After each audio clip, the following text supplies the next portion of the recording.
Pourquoi un colloque sur l'éthique?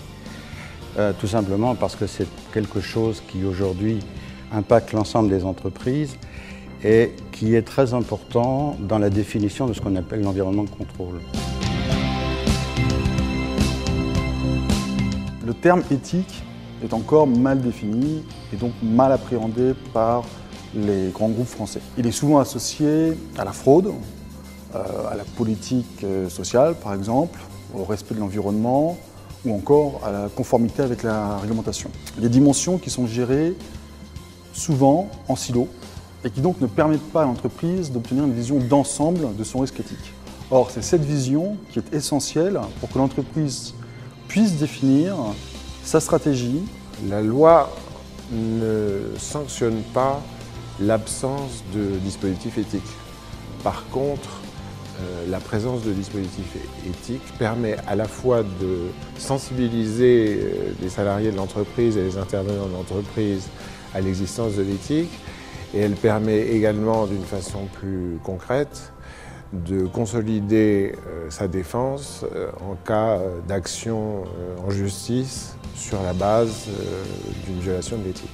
Maîtriser un risque éthique revient donc, à travailler sur l'émergence de l'éthique individuelle, parce qu'on ne fera pas sans l'individu, tout en renforçant l'attitude et la notion d'exemplarité du management.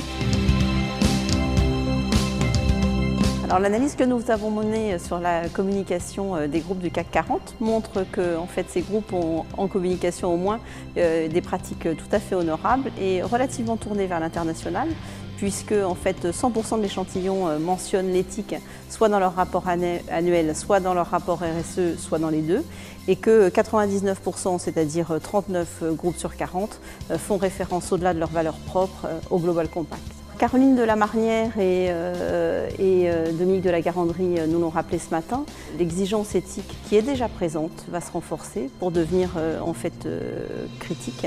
Elle se faisait le relais en fait des attentes en matière de transparence, de sincérité et d'intégrité.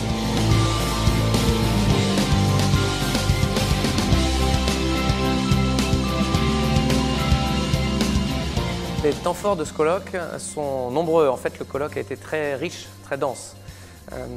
Nous avons eu des éclairages externes de sociologues, de philosophes, qui ont été très complémentaires des points de vue des praticiens. Alors, l'éthique est très importante au sein de Danone, car pour Danone, la réputation de l'entreprise est cruciale.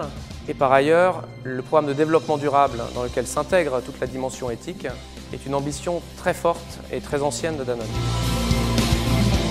La suite que nous souhaitons donner à ce colloque, pour l'éthique en particulier, il s'agira pour nous d'abord de créer une unité de recherche et d'assister les auditeurs et les contrôleurs internes dans la montée en compétences nécessaires pour maîtriser les enjeux de l'éthique.